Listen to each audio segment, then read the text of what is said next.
development that occurs from birth to 3 years is the foundation. It provides the foundation for the subsequent development across domains. Yes. So in this discussion, we shall discuss about factors that affects development. We will also tackle about the natures of development. We will also discuss about the developmental support systems in the US. And also, Another one is it was mentioned about, the literature is mentioning about the red flag. yes. Another thing Parts and is intervention. the part C and intervention, and lastly is the involvement of the families. So let's start with the developmental domains. The developmental domains are as follows: physical, which includes the growth, and the sensory, it's in the health status. Another one is the motor, which has the both gross and the fine motors. The next one is the cognitive aspect, the cognitive domain, which is the approaches of learning. Another thing is social and emotional, that includes mental health, of course. And lastly, the communication or the language. Okay. Okay. Did you know that there are two natures of development? Oh, really? Yes, we have continuum and integrated. Yeah, that's true. Continuum means that development is following a sequence, a pattern. For example, a baby will learn to crawl before he or she can learn to walk. Another thing is he will start to bubble first before he talks. On the other hand, integrated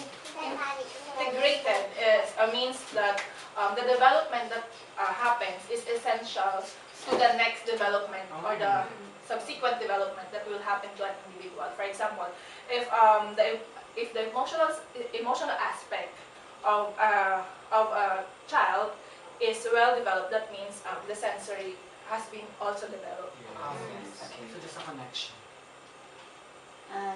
So does the integrated nature of infant-toddler development affects overall, it affects the overall growth and development? Yes, there's a big implication.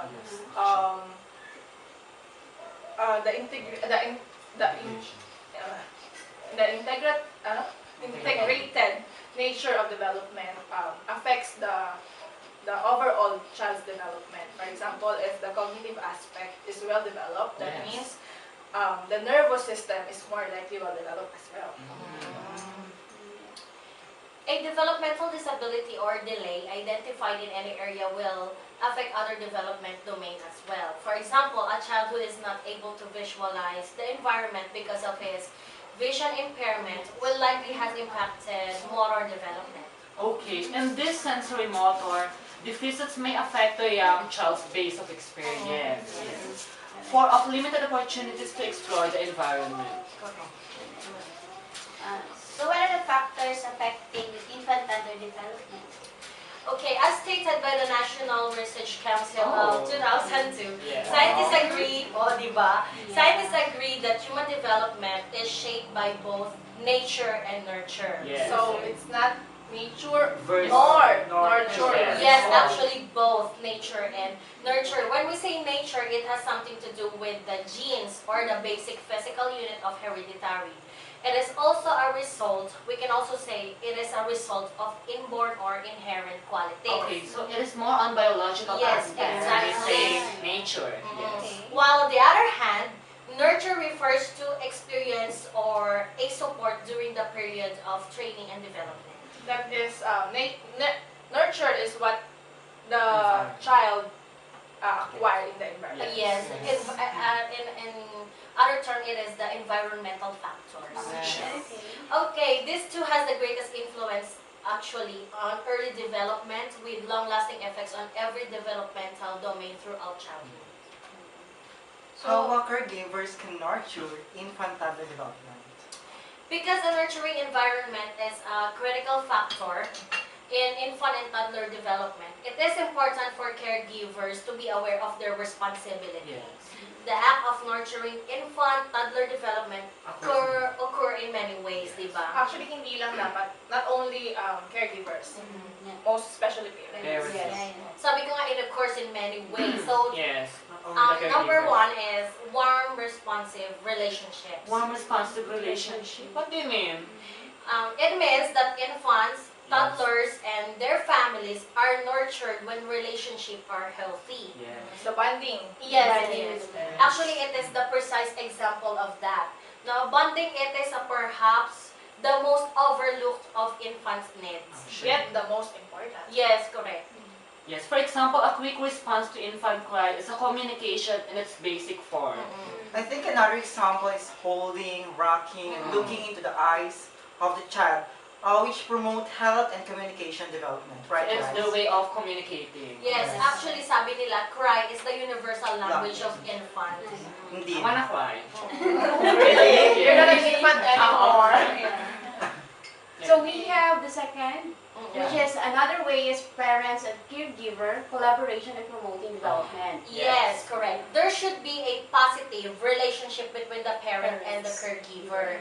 They should have a communication regarding child's development. Therefore, the caregiver should inform the parents of all his observation regarding the child's development. Yes, correct. But in return, the parents should be concerned. Oh, They should Yes. ask. they should ask the caregivers.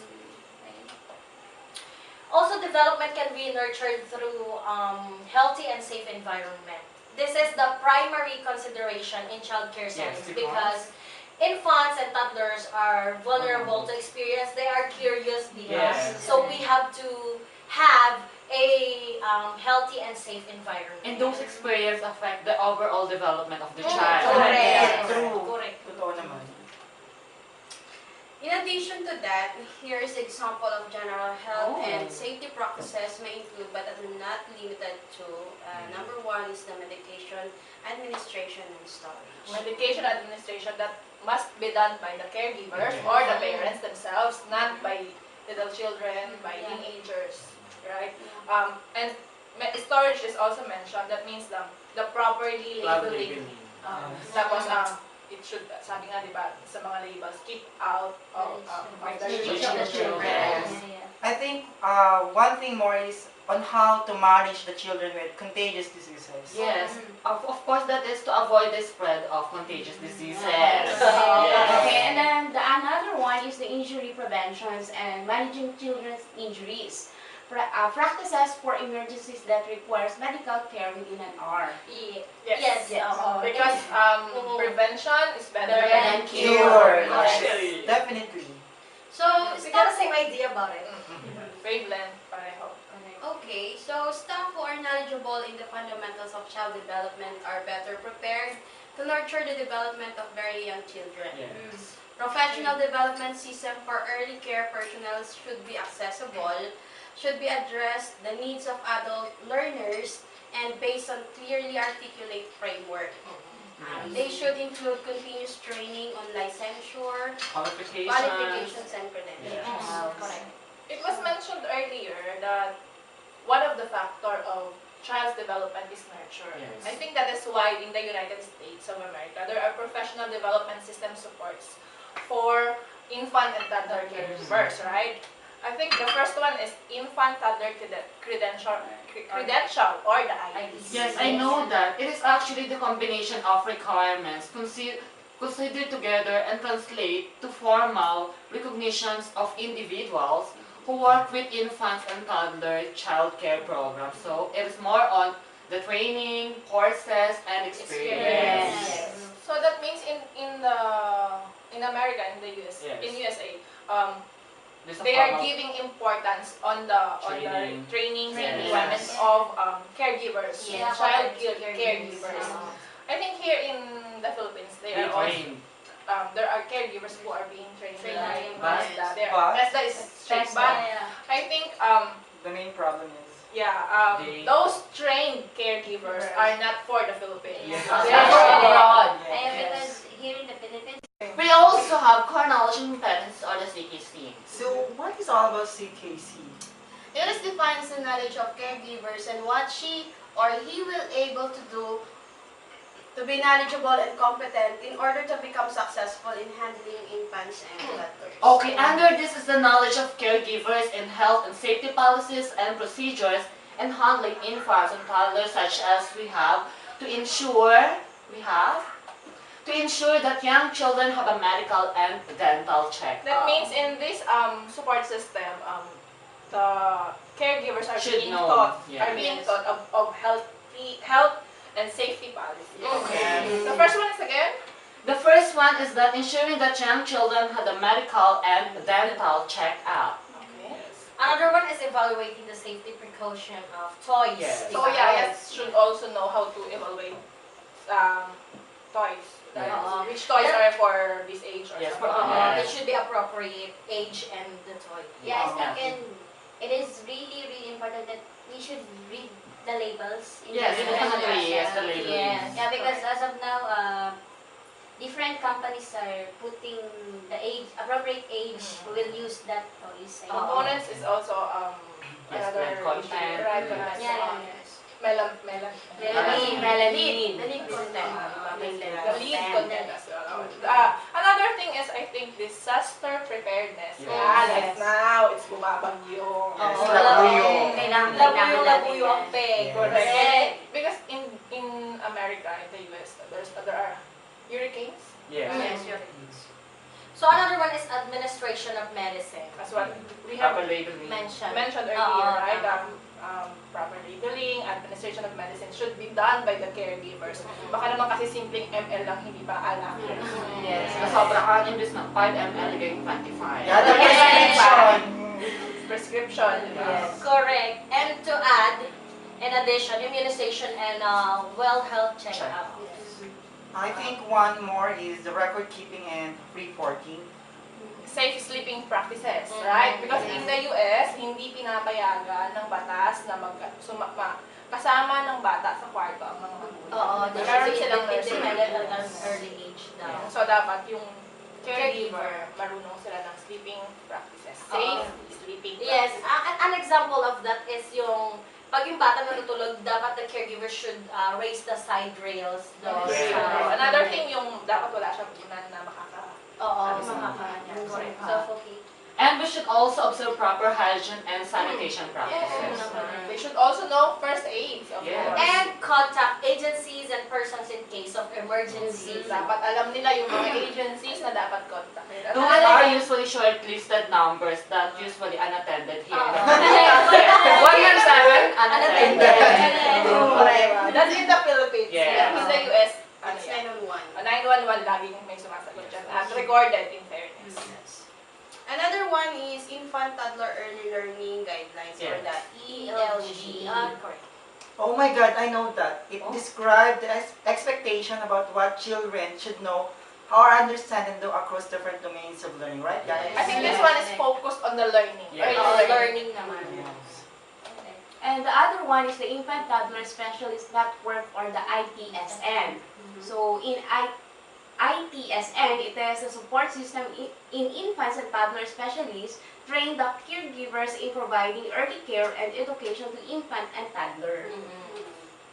Another one is Infant Toddler Child Development Associate Credential or the CDA. Okay.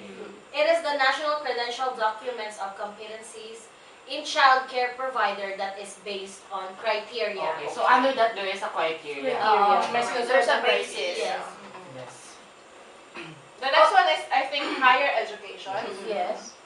It is required to the caregivers to have 2 to 4 years degree and advanced degrees in relation to child care. That is very important. May PhD. Kailangan yung... PhD. Yung ba yung friend? Kailangan No, yung at least meron silang degree. Unlike here kasi sa Pilipinas, elementary graduate usually yung mga Walang makuha school, maayos yes. yung trabaho. Okay na yung yaya. Next one is, Articulation of Early Childhood Programs. Oh. what That is it? is? That is actually the transfer of professional development credentials, courses, we have credits, degrees in students, programs, institutions to another. ideally without the use of credits. Credits. Okay. Parang sa lahat ng support system, yun ang hindi ko maintindihan. Yes. Me too, ma'am. Hindi ko maintindihan yan. I think Ate Clan has a better idea about Yeah. that. Actually, yan yung ano ata, yung Exchange students. exchange students. Kasi, di ba, sa Pilipinas, may iba't ibang paraan ng pag-aalaga ng bata. Yes, oo. Tapos hindi mo naman siya pwedeng i-apply sa US pag halimbawa nagpunta ka doon. So yung training, So, ginagawa. iba yung training dito, iba yung training sa... At yung credits, hindi nawawala. Hindi. Nandoon pa din, nadadagdagan na. Okay. Okay. I think financial investment and support is also mentioned. Yes, the incentive, financial incentive. Incentives, yeah. Financial supports include increased compensation through state-based scholarship, early childhood scholarship, and programs. Parang, kumbaga dito sa Pilipinas, mga additional benefits, SSS, PhilHealth. Oo. Okay. And we also have coaches, consultants, and mentors. I think it is the professionals who work in child care settings to support the development of knowledge and skills of infants and toddlers caregivers. So sila yung mga nagtuturo dun sa mga caregivers. soon-to-be Oo. caregivers. Future caregivers. Another one is quality rating and information system or the QRIS. Yeah, Diba? what is that? QRIS. It is a quality and improved standard rating system for child care settings. Yes, in short, it is referring to grading system for evaluating Evaluation, caregivers. actually evaluation, yes. If neonates has immediate newborn assessment, do toddlers and infants also have? Yeah, but before we discuss that, I think we should note that, as mentioned a while back, that in the first 3 years of life is the foundation. That is why it is so important that infant toddler caregivers must be aware of each child's development progress in a child case setting. Knowledge of a child's development is accomplished through the key processes of observation, Yes. developmental screening, and ongoing assessment. Yes, So those are the three. Key Yeah. processes of that. Take It note was, that, guys. Maisel mentioned that because the first 3 years of life is the foundation. Yes. It's important for the caregivers. Of course, not only caregivers, the Yeah. families, they should know they must be aware of Oo, each tama. child's development. Yes, absolutely. So you mentioned about those 3 key processes. Now can you talk about observation? Observation is an important component of screening and ongoing assessment. Observation is a process of gathering information that documents a child's growth and development. For observation to be meaningful and useful, I think it must be objective and factual. Okay, so That no means- addition. Oo, Okay. that Yeah, means yeah. what you should put in the record Yes. are the things that you only Observe observe. visually. We should bear in mind that we must document only what we You see see. and what we hear. Yes, no more, no less. No. Yes, I agree with Narvin. Yeah. No overemphasize. Okay. And because it will result to over-interpretation, of Correct. course. Misinterpretation. According to my research here. Okay, you mentioned a while back that observation should be factual. Can you tell us how can it be attained? For observation become factual, I think you should describe the action, quote the language, and describe the gesture, facial expression, and creation. So, Again, Yeah. do not overemphasize. Because it will result to over-interpretation. Yeah, Yes. correct. Ulit-ulit. Yes, according to my research here. unlimited. Okay. Okay. Can you tell us the variety of strategies used for documenting children's development? I think there is non-standardized method that can be implemented. So that means there's no standard format. Yeah, Yes. yeah, because it's Yes. just a mere observation, I think. You can have an anecdotal note. It means you can take photographs or pictures. You can record videos, or if the child it can speak, you can record his or her first word. Yeah, if you can. It's just showing a development of a child, or it's their milestone. You said about developmental milestone. Yes. Yes. Yes, developmental milestone. as the child ages, they will be able to do complex activities. Like for example, at birth, they will babble first before they can actually talk. Tapos at 6 months, they can sit with support. Or at 12, they can walk alone. Just like the in milk commercials, diba? That's needle. Yes, you need Needle. They're informing that a 5-year-old child can tie a shoelace na dapat. So you should observe that. Ang i-take note natin sa observation, if the child is able to do that milestone. Kayo ba, may mga picture kayo ng bata kayo? Yung Ay, baby. meron ako daw. Nahilig sa Oo. picture na. Siyempre may baby book, may baby Yeah, diary. yeah, actually, that can be a great help, really. Because hindi mo ma-realize na akala mo you're just taking pictures yung pala. It can be a great help para ma-determine na, at a certain point, may nagbago pala sa development niya. It Lumalaki can, siya. it can be. But we should keep in mind that many children will reach these milestones at different times from the norm. Kasi may mga bata talaga na Early bloomer. and late bloomer. Can you tell us about the screening and assessment as two key functions of early care and education? Anyway, developmental screening is assuring that any potential developmental concerns are identified and documented for referral to early intervention system and another system as appropriate. And on the other hand, ongoing assessment is determining how a child is progressing across domains for the purposes of planning individualized curriculum. So that means screening is just the to identify or document the potential development or delay That is for referral. for referral to early intervention. This early intervention we will discuss later, right? Yes. Right. On the other hand, yung the ongoing assessment On the me. more on planning. It is used to plan individual curriculum Yeah. or child's education.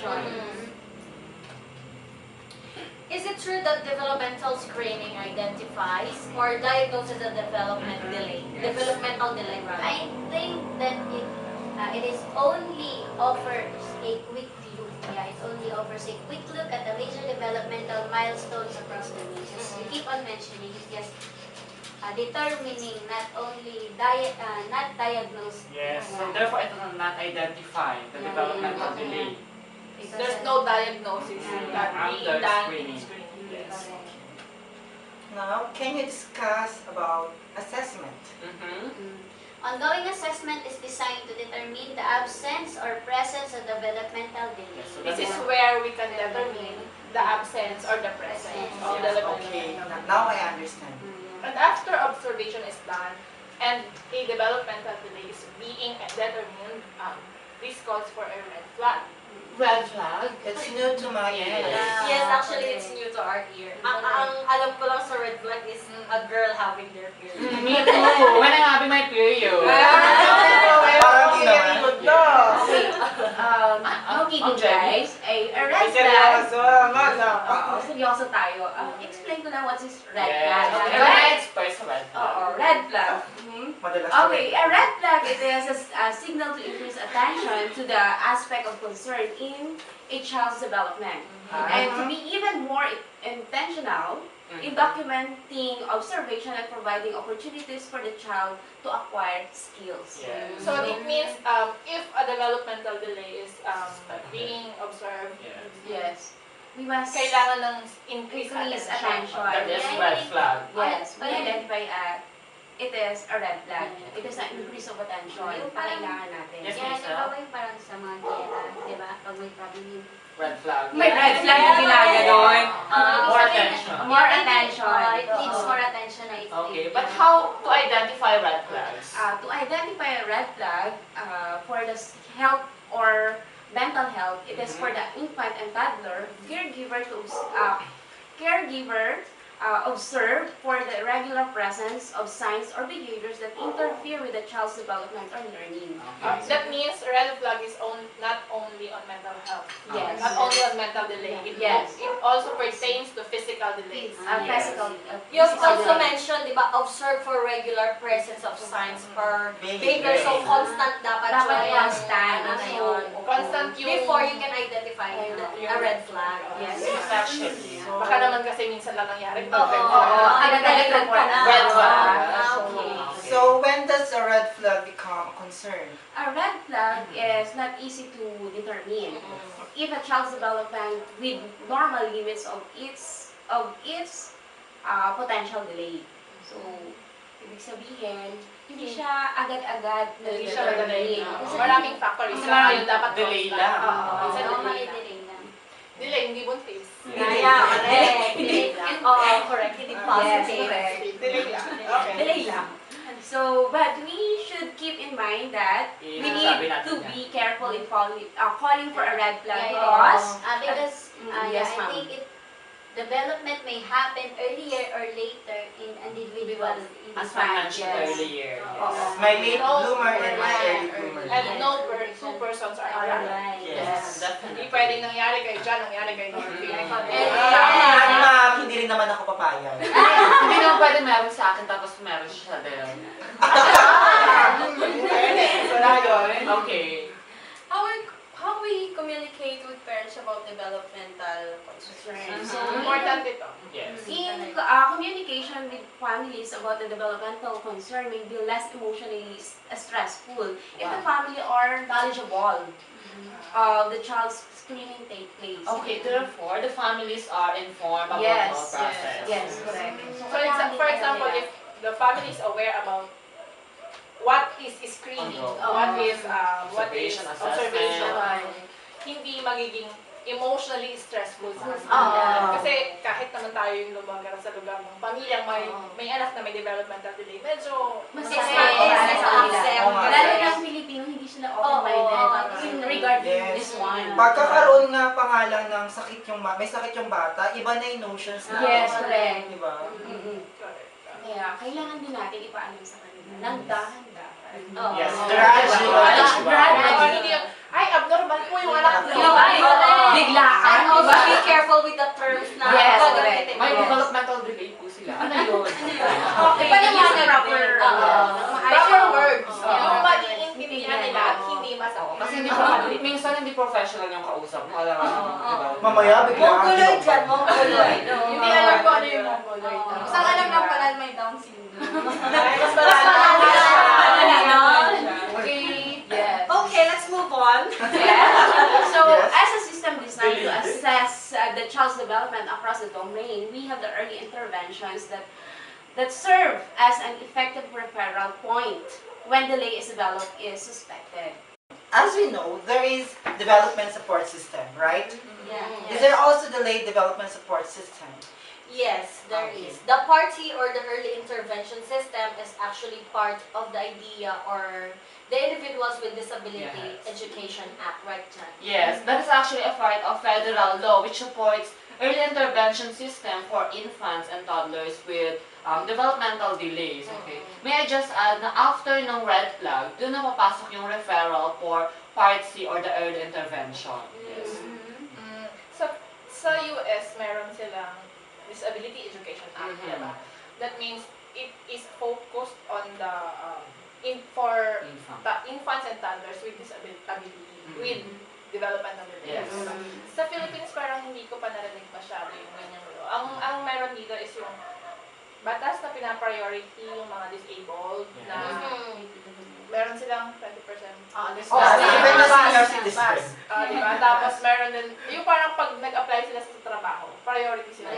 And also yung lane. Oo, yung lane. Yung Yung nasa priority oo. lane Kaya sila. lahat ng mga establishment dapat may ramp for ano tawag doon?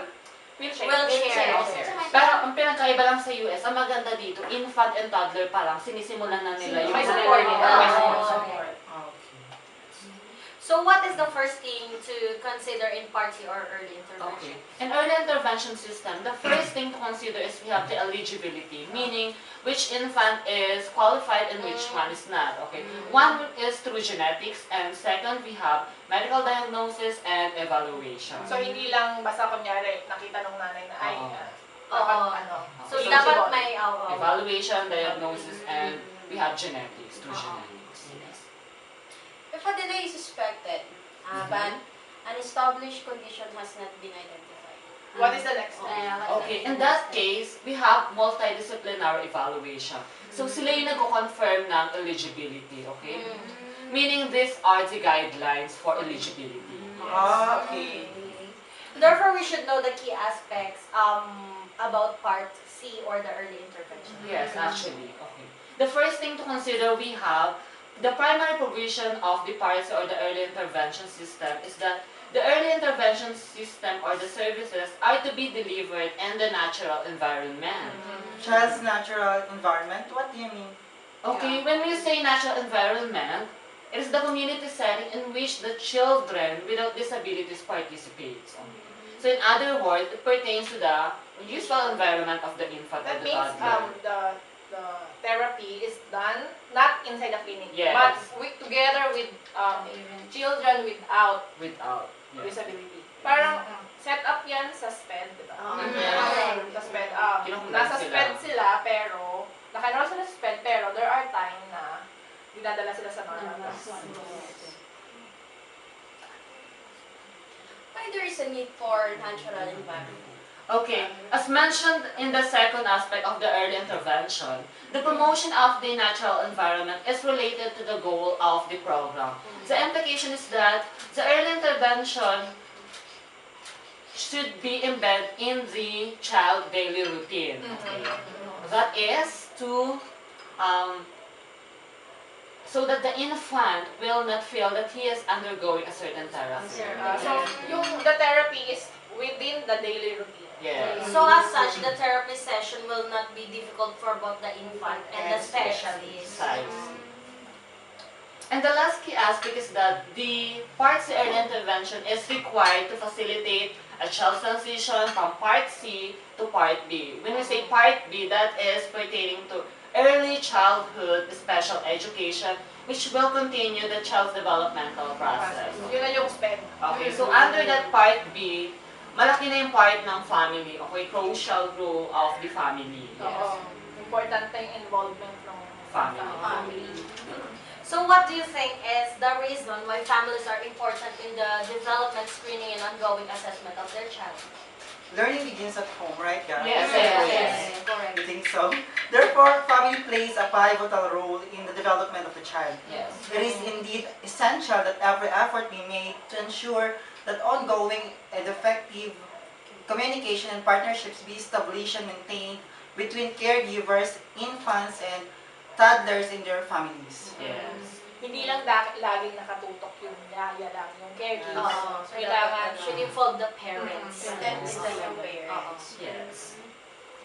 So, besides, families provide a perspective on their child that is not readily accessible to the provider.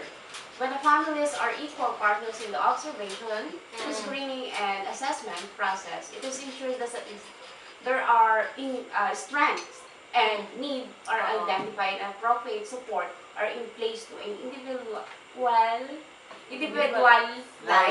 learning opportunities. Yes. So, na-identify hindi lang yung strength, but also yung needs ng Yes. Correct. Moreover, a key aspect of supporting and promoting child development is an effective and positive relationship between the family and the caregiver. Di ba nga yung warm and responsive Yes. relationship? Yes. Engage in a communication gives early care and education programs an opportunity to actively and appropriately promote the development of infant and toddlers. This is true to infant and toddlers with or without developmental delay. Oo, tama. Pero siguro may mas kailangan yun ng with Oo, developmental emphasize yung Oo. emphasize mo. more attention for More it. attention. Diyan na pumapasok yun, di ba, yung kapag may mga program sa school, yung family day. For example, di ba, nagkakaroon tayo ng ganyan. So when parents are involved in screening and assessment, they become equal partners in the process. Yes. So if a concern emerges about the child's development, this partnership paves the way for discussion and decision about the possible need for a referral. Yes. Yun nga yung May- kanina. Yung pag nag-usap, mag-discuss yung caregiver plus yung parents, tapos mag-set sila, parang kakaroon sila ng consensus kung mag-refer ba sila or what. Okay. Can you give some tips on how to strengthen the involvement of the families regarding with the development of their child in terms of the screening and assessment process? First in the line is good communication. Okay. That's one. Actually, hindi lang yan dito sa issue na to. Sa lahat naman. Oh. Lahat naman. In relationship, yes. Boyfriend, girlfriend. Yes. Boyfriend, boyfriend. Long distance relationship. Boyfriend. Girlfriend, girlfriend. Kasi Meron pa next- dito nung teka lang. Hindi kasi pag nagsisimula Yes, yung may miscommunication, parang ang hirap i-resolve yung ganyang Yes, communication. Lalo na sa mga non-verbal. Kasi di ba iba tayo ng interpretation. So, Yes. dyan din nag-start eh. Kaya dapat, I think we should have a... Good communication. Yeah. Okay. And we should also have offer home visits when appropriate. Hindi lang yan dito. Sa Oo. teachers, diba? As teacher. Kasi, Yes. doon mo malalaman kung ano yung totoong sitwasyon sa bahay. So, iba yung sitwasyon sa bahay. Bakit ganun siya? Ganun siya. Yes, sabi nga nila, we are not confined within the four corners of our room. Oo, Yes. tama. And also notify family support shop trainings and family child tools. Yung kanina, yung sinabi mo yung may, Family day. Yes. Yes. Oo, diba? Yung training, that is also to educate the family. Regarding dun sa status or dun sa Development ng bata. Another one is invite families to spend time in the child care setting. So involved talaga yung family. Yes. One thing more is to provide resource materials and ideas for activities that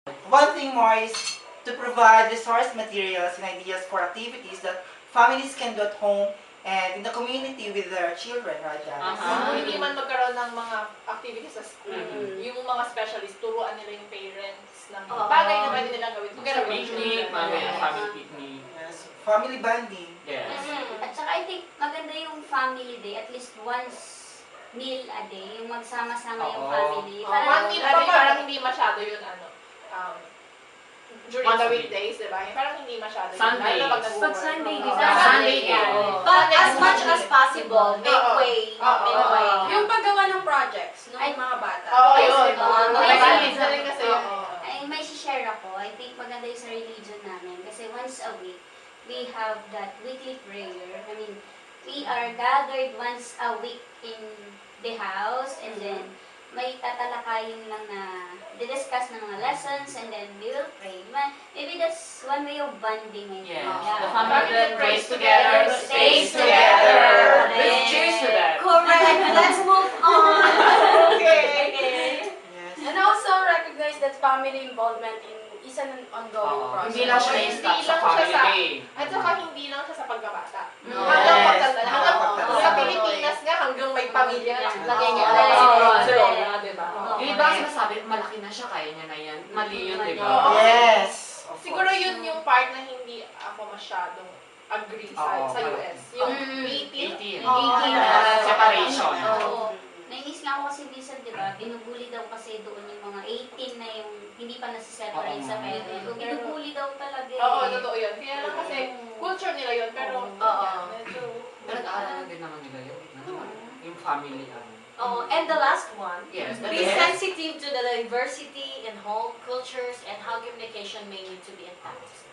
Iba-iba kasi pagpapalaki ng family. Yes, So, correct. should be aware. Kahit pare-pare tayong Filipino, may different pa rin tayo approach or ano. Oh my God, guys, may naalala ko. Nung nag-intern ako sa PREDA, Yes. sumama akong dumalaw dun sa isang convicted na child. Convicted ba yung tamang word? Yung nag-undergo sa ng case. Then, yung family niya, sabi ba naman nung nanay niya dun sa anak niya, ba't nandito ka? Umalis ka na lang dito, di ka na namin kailangan. Diba? Parang kung ikaw yun, ako kaya yung nasaktan, hindi yung bata. Tignan mo na, sir, sabi nung sa akin, tignan mo na, hindi ako mahal ng mga magulang ko. Grabe. Pinalabutan ako sa sinabi mo. Yes, the term is forensic yung case niya.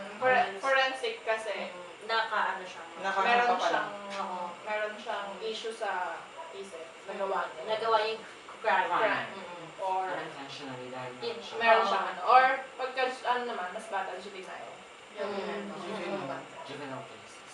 So you've mentioned a while ago that communication is indeed an effective way of involving parents on their activities, right? Yes.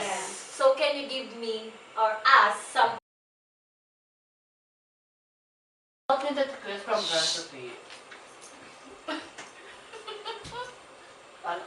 Nagsalisin ka namin. Okay? Okay na din.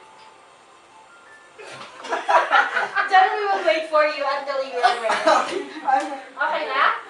Sana hindi ako nadidistract sa paglalaro mo. Okay, 3, 2, 1, action. More knowledge and competence. Or the Siki say. Okay, ready? Go. Okay. In 3, 2, 1, action. 7. Oh Kasi my God. magti-10. Kung alam ko lang ng baon na ako ng ano. Mga parang dito na lang tayo sa natuto. Oo, no? Pwede, Okay. alam mo, Uy, nagdanda lang tayo na ko. Enough is enough. Yan. Okay, 5, 4, 3, 2.